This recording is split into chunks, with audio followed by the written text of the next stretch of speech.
Hello, I am a single woman in my 60s. Since childhood, I held onto the belief in a reciprocal philosophy, thinking that my hard work and dedication would be met with equal effort in return. This art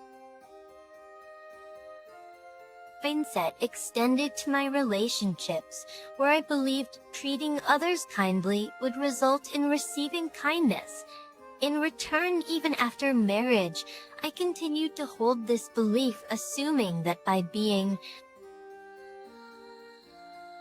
considerate to my husband, he would reciprocate. In today's world, women aren't expected to sacrifice as much, but during my era, societal expectations were different. I willingly made sacrifices for my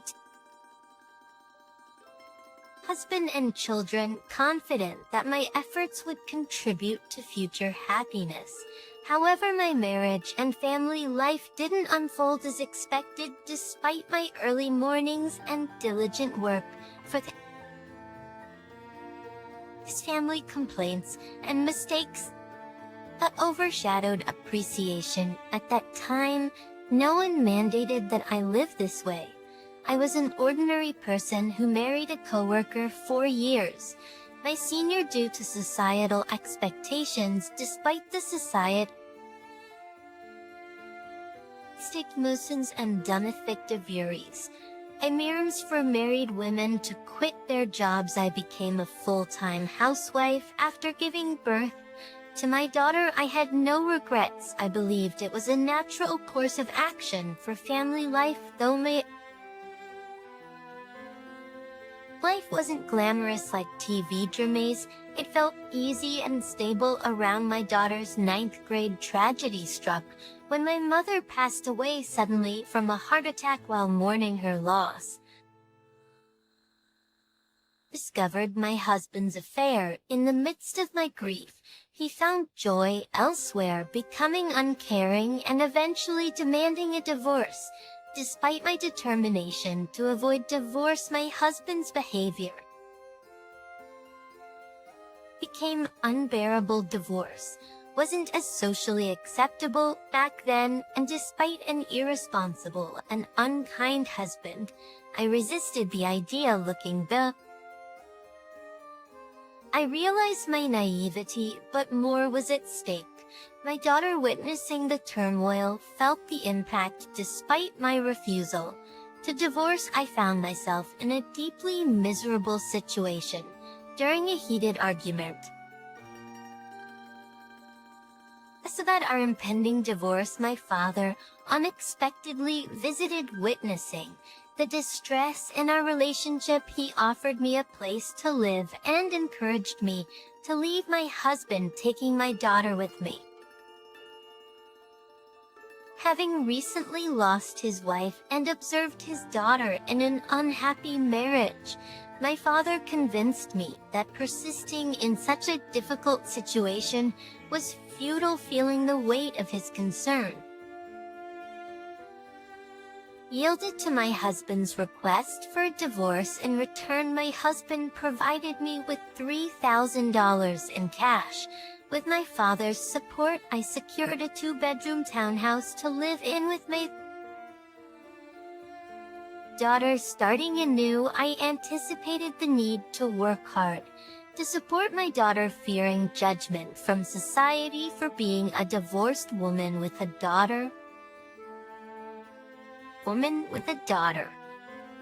This concern was particularly heightened as my daughter entered adolescence. During this challenging period, my daughter expressed typical desires of her age, lamenting the perceived consequences of her parents' divorce. And despite the emotional hurt, I knew I couldn't dwell on them forever. Determined to provide for my daughter, I embarked on the journey of seeking stable employment. However, being an older divorced woman with a child made securing a job challenging. I took on multiple part-time and nighttime jobs, even engaging in freelance work at home whenever possible. As time passed, my daughter advanced to her senior year of high school. That despite financial constraints, she excelled academically, finding her own way to thrive. Motivated by my desire to ensure her future, I secured a job at a 24-hour restaurant, working 12-hour shifts.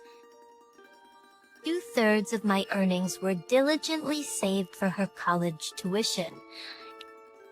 But despite facing judgment and gossip, especially from some married men who viewed me as an easy target, I persevered for the sake of my daughter.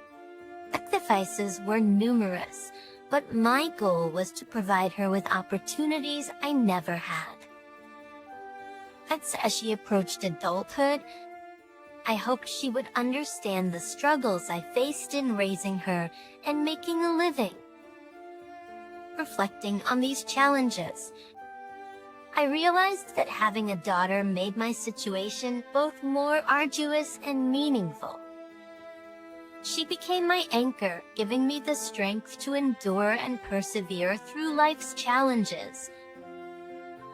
I held on to the belief that in the future, my grown daughter and I would share stories about the hardships we faced and take pride in our resilience. Still a year later, my daughter's outstanding performance in the CZ exams earned her admission to Harvard University, a moment of immense joy that made all the previous struggles worthwhile. As she embarked on her college journey, I felt a mix of pride and emptiness.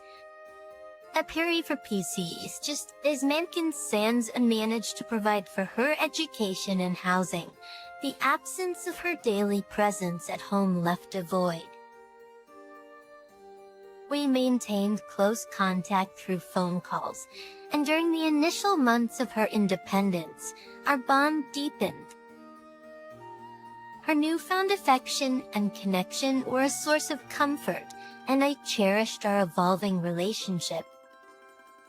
But despite the challenges, my daughter graduated from college without financial setbacks, fulfilling a dream we had worked hard to achieve, anticipating that we could live together again. I was surprised when she secured a job at a defense corporation and chose to live independently. And to support her, I took a bank loan and contributed to the down payment for a condo near her workplace. While I aged and embraced a more unassuming appearance, my daughter thrived as a fashionable career woman. Witnessing her success brought immense happiness, reinforcing the idea that my sacrifices had borne fruit. I found contentment in her achievements, understanding the sentiment of people who say they forget hunger in moments of joy.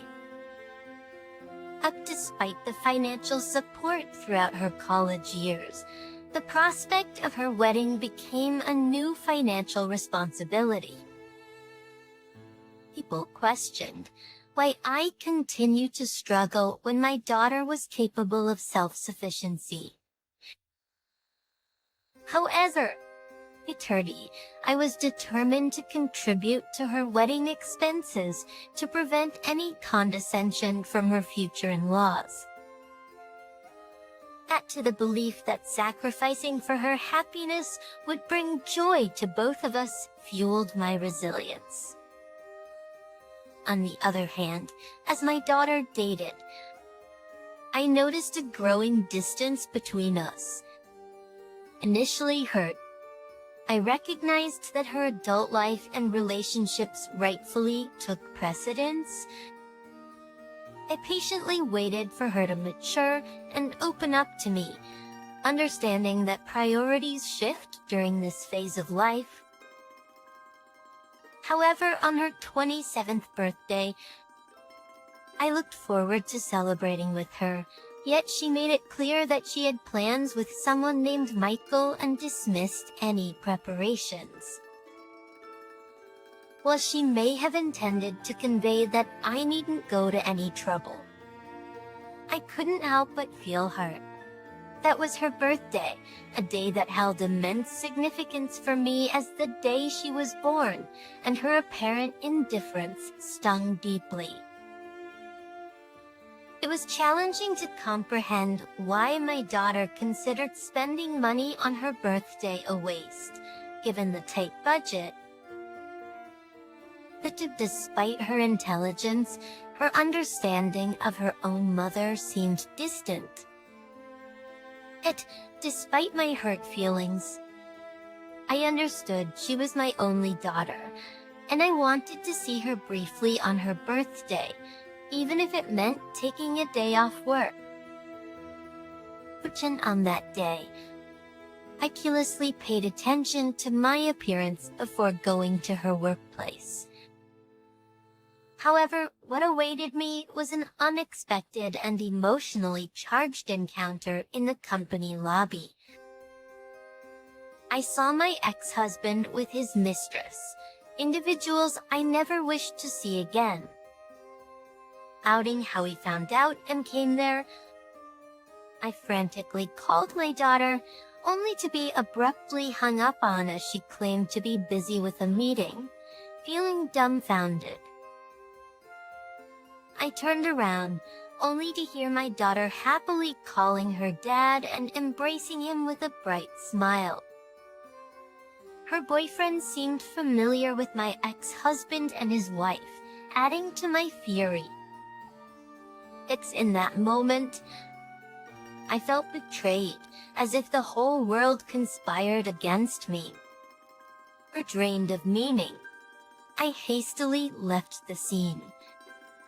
Reflecting on that day, I felt the desire to confront my daughter and ex-husband, but an overwhelming urge to escape prevailed. But despite my inner turmoil, I couldn't muster the courage to call my daughter.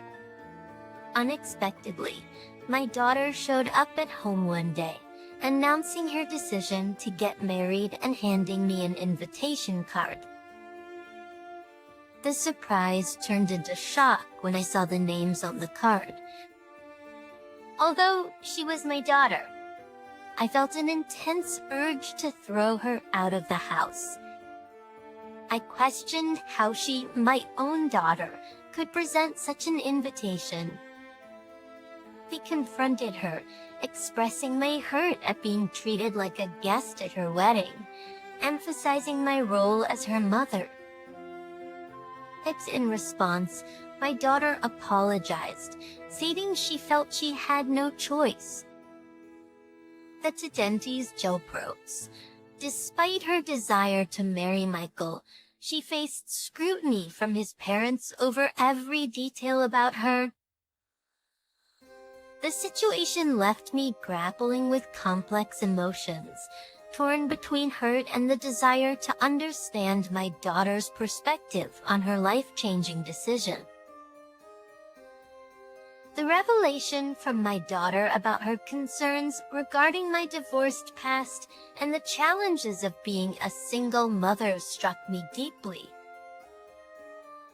She explained that revealing this truth could jeopardize her chances of marrying her boyfriend, as her potential in-laws might disapprove.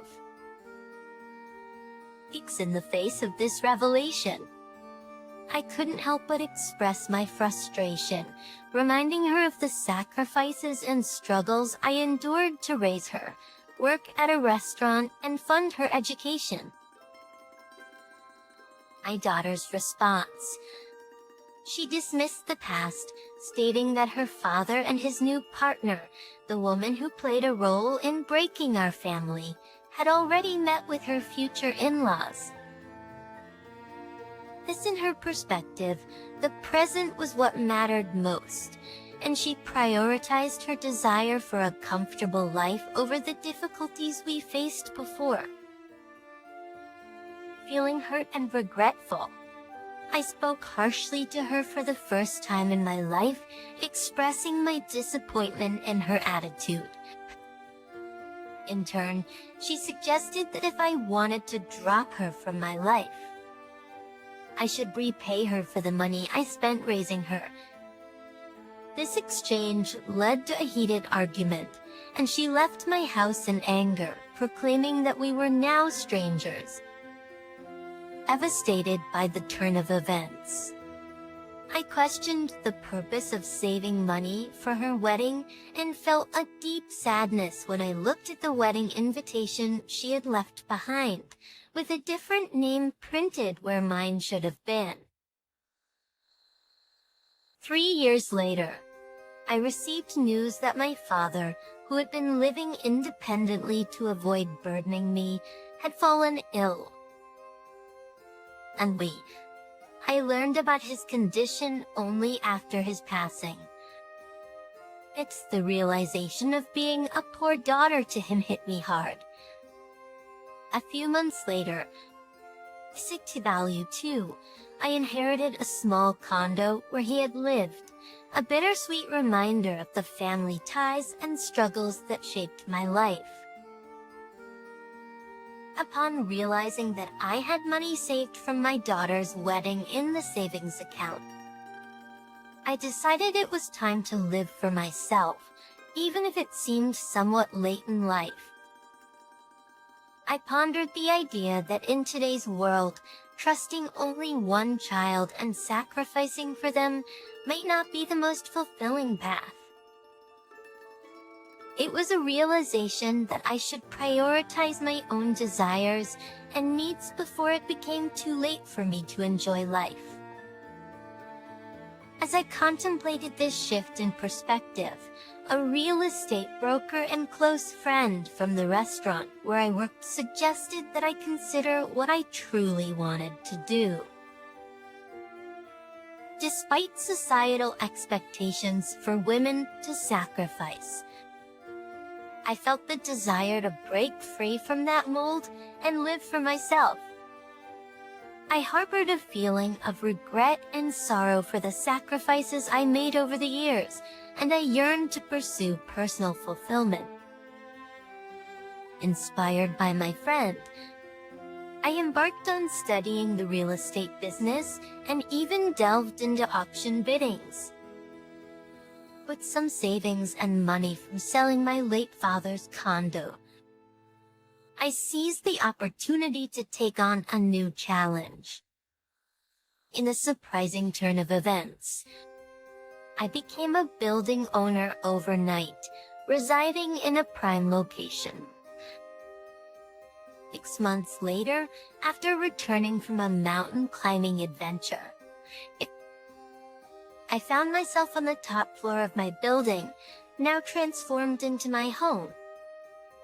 Unexpectedly, someone knocked on my door, and I debated whether to pretend not to be home due to fatigue. However, curiosity prevailed, and I opened the door to find my pregnant daughter with a chubby-cheeked toddler in her arms. Tearful and distressed, she explained that she had been deceived by her husband, who turned violent and had affairs. With impending childbirth and raising her young daughter, she sought refuge with me, despite my initial shock and the lingering hurt from our previous arguments. I couldn't turn my back on my daughter in need. She revealed that she had heard about my newfound success in real estate and wanted assistance. Despite the painful history between us, she pleaded for help, pointing out that she had a share in the money I had acquired from my wedding savings and inheritance. Caught between anger and compassion, I couldn't deny my daughter's plea for help. That despite her past actions, I recognized the vulnerability in her situation and knew that as a mother, I couldn't turn her away. The complexities of our relationship resurfaced, prompting me to grapple with the tangled emotions of love, disappointment, and the inevitability of family ties. confronted her, saying, "I was the one who saved money for your education and your wedding, but you told me to get out of your life. Do I need to give you money now?" "I only said that, but I didn't get any money back from you." It seems that in front of money, there is no use for the bond between a parent and a child. Now that you have money, you don't need a daughter, right? No matter what, I'm still your daughter, so I have a right to your money too. I just take it, Helen. I was once very proud of you, thinking that it was because of me that you were able to attend Harvard. But now I see that it was all in vain. I guess I was too busy making a living that I couldn't teach you to be a decent human being. I raised you as someone who is so selfish and can only think of yourself. I don't plan to give you one penny, so you can either go back to your husband or your wife. Thanks for your wonderful father, you are too mean. Could you abandon your own daughter? Do you think other people would care for me at all? The wife already ran off with the money, and he has disappeared trying to look for her.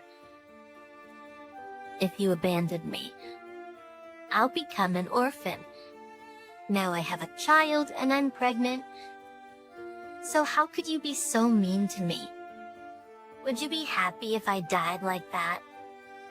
When she screamed at me, I couldn't put up with her any longer, so I took out all the money I had in my wallet and threw it at her.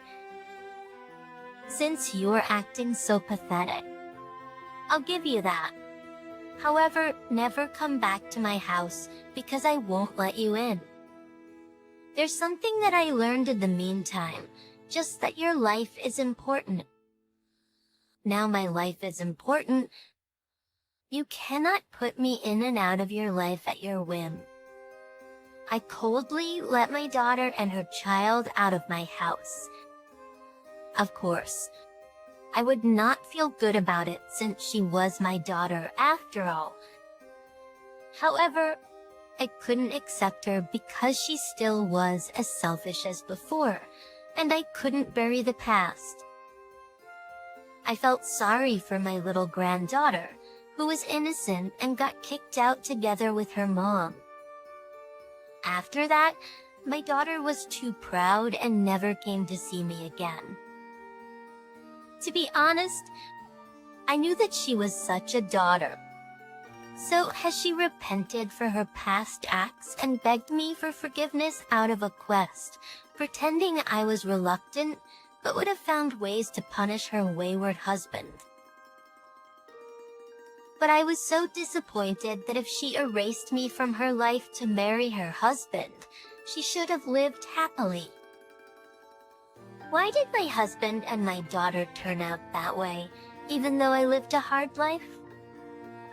Now I see that the only person who is living a life the way I want to is only me alone. Thus, if anyone is living a life like I did on behalf of others, I want to say this one thing for sure. Protect me, no matter how strong your relationship is with another person. Be sure to take care of your life first. Even if everyone in this world betrays you, you will not betray yourself. In the end, happiness is not what you do for others, but what you do for yourself. I want to give that message through my story here. Even though it may seem like a life that's only felt half, I plan to try to fill that remaining half from now on for complete happiness. Thank you for listening to my story. I hope all goes well for you today and good fortune will be with you. Scott, please cheer for me and write your comments of wisdom in the comment section. Pressing like and subscribing is a big help to me. Have a wonderful day, everyone.